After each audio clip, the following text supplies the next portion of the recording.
The house was silent, except for the faint whisper of the wind slipping through the kitchen window cracks. Letitia paced around the living room, nervous, adjusting the small coffee table. The clock read 7 p.m., and Gainan, her 11-year-old stepson, still hadn't come home. She grabbed the phone with trembling hands and dialed Albert, her husband. As she waited for the line to connect, her eyes repeatedly fell on the dark stain on the carpet near the couch, a reminder of what had happened earlier. Albert answered after a few rings, his deep, tired voice resonating on the other end. "Letitia, has he come back yet?" She hesitated, letting the silence linger for a moment. "No, he hasn't come back.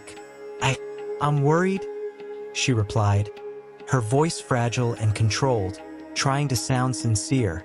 She knew the lie had to be perfect. Albert couldn't suspect anything. "I've already been to his friends' houses, but no one has seen him." As she spoke, Letitia's mind drifted back to the events of the previous day. She replayed the sound of the candle falling, the fire spreading across the carpet, and Gainan's terrified expression when she confronted him. His words still echoed. "I wish Mom was here." That sentence gnawed at her insides, a spark that quickly grew into a storm of uncontrollable rage and hatred. Hours earlier, Letitia had texted her supervisor, saying Gainan was sick and that she needed to stay home. The truth, however, was far darker. That morning, she had dragged him into the car, insisting they were going out to buy something to help him feel better. They visited several stores, but nothing they bought was for him. Everything had a grim purpose, meticulously planned in Letitia's mind. When they returned home, she backed the car into the garage in an unusual way, something that family and neighbors would later notice as out of the ordinary. Once inside, she quickly began to organize her next steps, hiding traces and cleaning what could be evidence. But there was one thing she couldn't erase: the fear in Gainan's eyes, the silent plea he made as she, cold and unfeeling, plotted her next move. The police arrived around 8 p.m., responding to Letitia's call. She appeared anxious, but her performance was convincing enough not to raise immediate suspicion. When the officers asked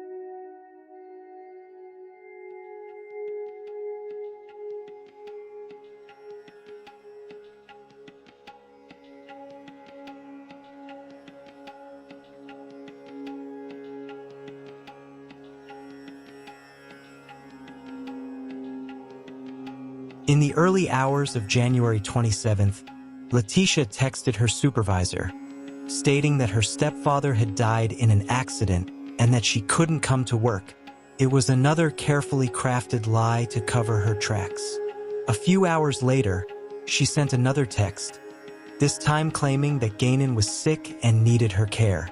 However, shortly after, security cameras captured Letitia and Gainan entering their red Nissan Frontier. Letitia drove to a Petco, and instead of taking the boy to a doctor, she bought cleaning supplies.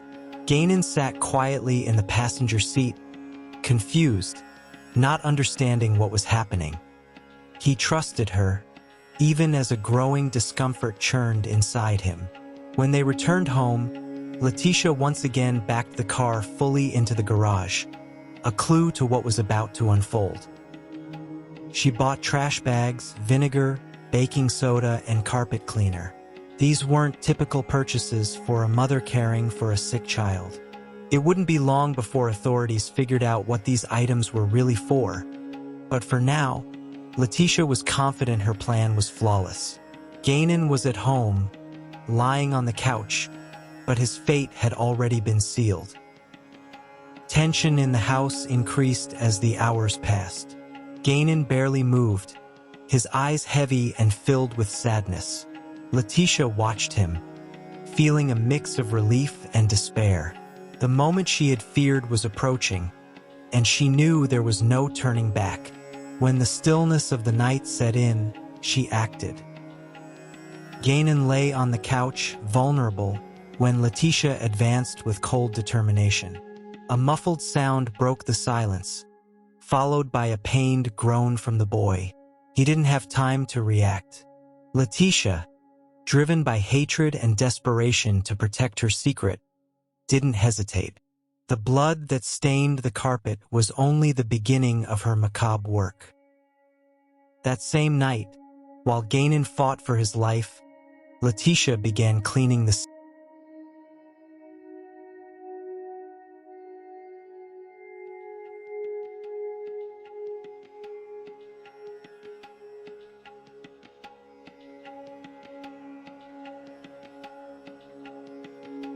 The next morning, Letitia drove far away, carrying Guénon's body with her. She knew she couldn't hide him for long, but she needed time. She stopped in a secluded area, away from prying eyes. She opened the trunk, and with the boy's lifeless body, did the unthinkable. She placed the small body into a suitcase and dumped it in a location she thought would be safe, far from her home, far from her lies. The quiet morning seemed accusatory. Guénon's blood still stained parts of the suitcase, but Letitia was determined to continue with her life as if nothing had happened. The police still believed her story about the disappearance, and she was willing to maintain that facade for as long as necessary. When investigators returned to Letitia's house, something wasn't right.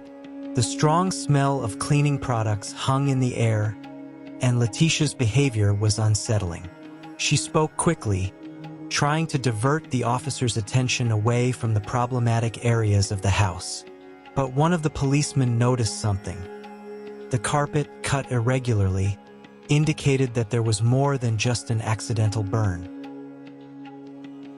The police arrived at Letitia's house in the late afternoon, with the silent flashing of sirens casting an eerie glow.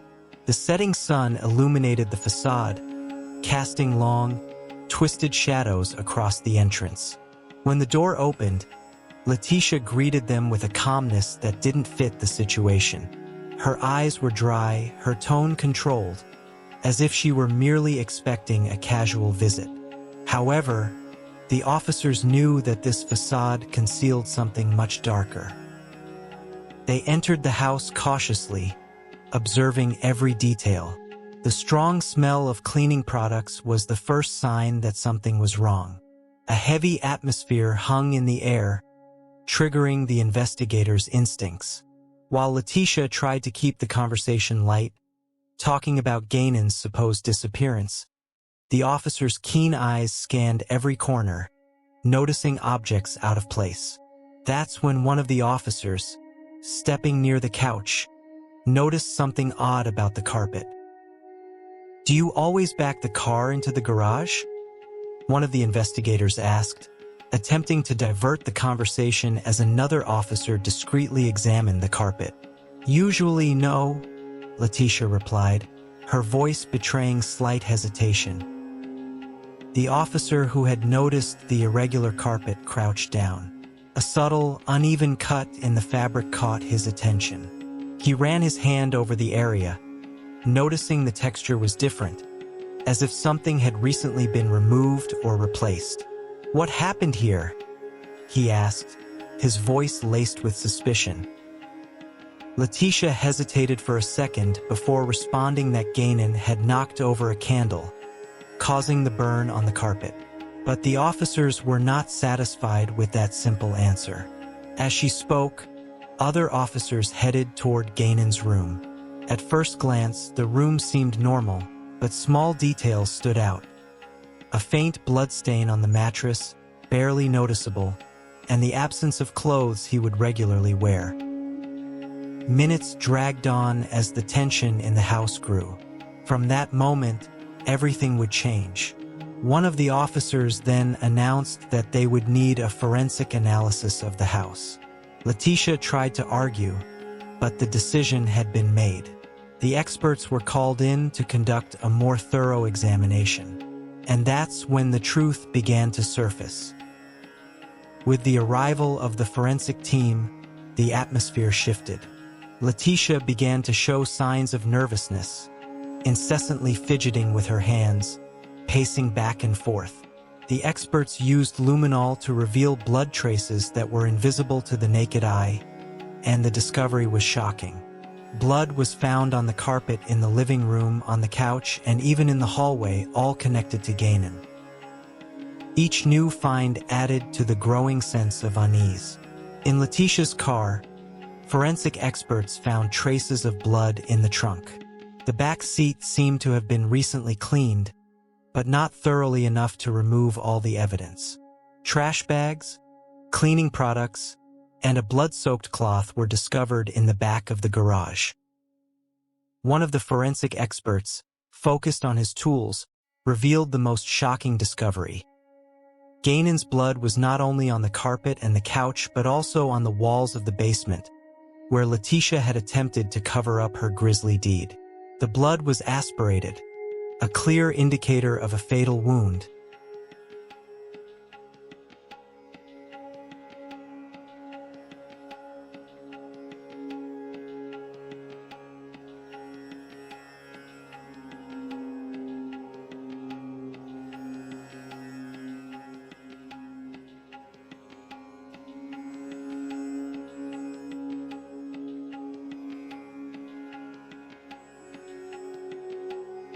The officers confronted Letitia with the evidence. Her calm and controlled demeanor began to crumble. She tried to argue, desperately claiming that someone had broken into the house and attacked Gainan. But the contradictions in her statements were glaring. One of the investigators, with a firm and determined look, showed her one of the photos taken by the forensic team. The image of Gainan's mattress, with small blood stains, and the aspirated blood on the basement floor. "Letitia, this is Gainan's blood," the investigator said, his voice cold and direct. "You were with him when all of this happened. We need to know what really happened." Letitia's breathing quickened. She glanced at the door, as if she could escape the situation, but she knew there was no way out. The evidence was irrefutable. DNA tests confirmed that the blood found in the house, the car, and the basement belonged to Gainan. The puzzle was nearly complete. When the investigators confronted Letitia with the evidence found on her phone, the case became even clearer. The searches conducted on her phone between January 25th and 28th were damning.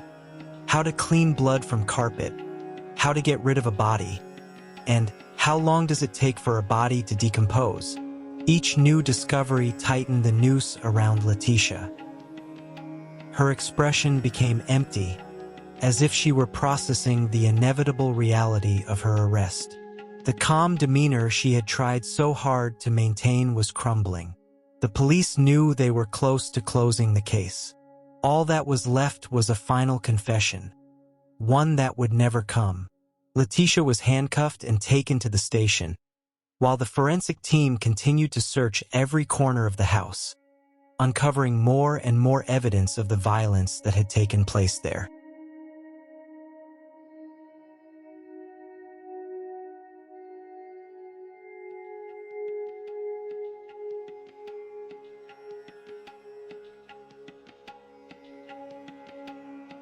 Welcome to Spooky Stories.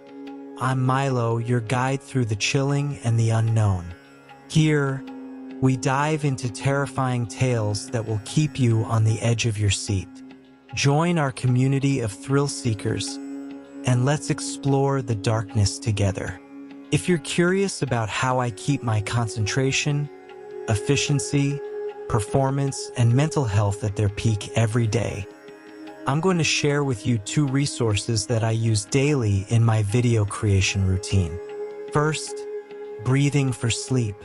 This method is essential for my deep, restful nights, ensuring I wake up refreshed and ready to create high-quality content. And the best part? It's super easy to incorporate into your routine. And then there's the 7 seconds at-home ritual. This ritual is backed by 4 neuroscience studies and helps to supercharge my brain power, keeping my focus sharp throughout the entire day. Want to try these resources and feel the difference in your routine? The links are right here in the video description and pinned in the comments. Don't miss this chance to elevate your productivity and mental well-being. In the days that followed, the investigators pieced together a solid case against Letitia. Security cameras, testimonies, and, eventually, Gainon's body provided the evidence that would lead to her conviction. Letitia was arrested, and her face showed a mixture of despair and anger. She knew the end was near. The courtroom was packed on the day of Letitia Stotch's trial. The cold, white lights reflected off the walls as the nervous murmurs of journalists, family members, and onlookers filled the air. Everyone waited for the moment when she would take the stand. Letitia sat there, her shoulders hunched, her expression neutral, but her eyes betrayed the chaos within her. Those same eyes that had, for weeks, hidden the darkest secrets of a brutal crime. Today, the truth would be laid bare for all to see, with no more lies to shield her. The prosecutor entered with firm steps, carrying a stack of documents and evidence. He began to speak with an almost surgical calm, presenting the case against Letitia in meticulous detail. Images of the crime scene appeared on the screen: the cut-up carpet, the blood-stained sofa, and the basement, where the violence had occurred. The room fell into tense silence as the evidence was laid out. This was not a mother in distress, but a calculated criminal, the prosecutor stated, his voice resonating through the walls of the courtroom. Letitia meticulously planned, tried to cover up, and lied repeatedly. To her husband, to the police, and to the entire community. The text messages, the Google searches, everything was displayed in a way that seemed undeniable. Letitia, though trying to maintain an indifferent posture, nervously wrung her hands in her lap. The defense tried to argue that Letitia had been in a state of shock, that her actions were driven by a mix of fear and emotional collapse. But the weight of the evidence against her was overwhelming. The security cameras, the blood found in the car and the basement, and, most damning of all, the audio recording of Gainon screaming for help on the day of his death. The truth unfolded like a nightmare before everyone present. The most emotional moment of the trial was Albert Stotch's testimony, Letitia's husband and Gainon's father.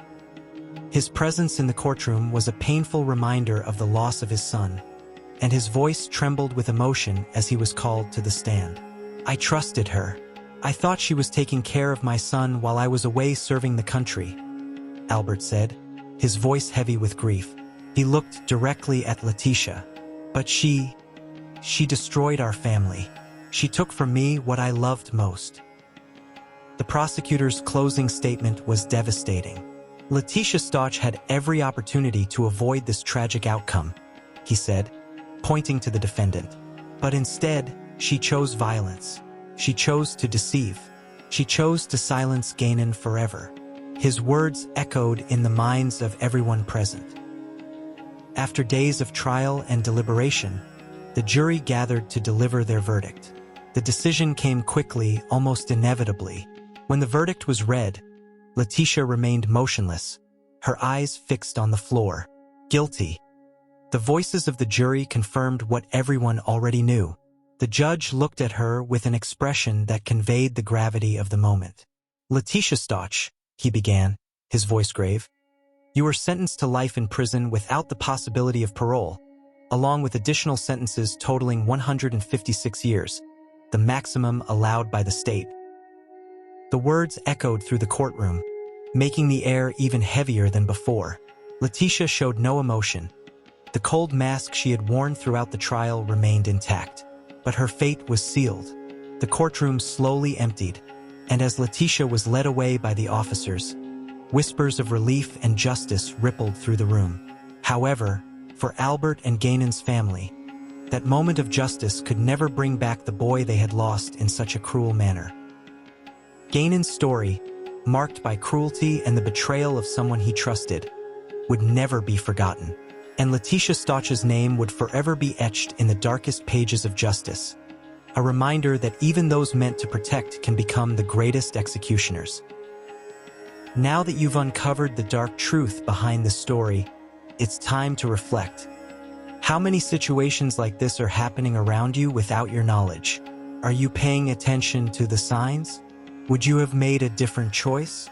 This is your moment to act, to apply what you've learned, and to make a difference in your life and in the lives of those around you. What will you do with this knowledge? Share your thoughts in the comments below. I want to hear from you. And before you go, click on the video that's on the screen to dive even deeper into this world of mystery. Don't forget to subscribe to Spooky Stories and turn on notifications so you can keep learning with each new tale. Who knows, the next warning sign you spot might just save a life.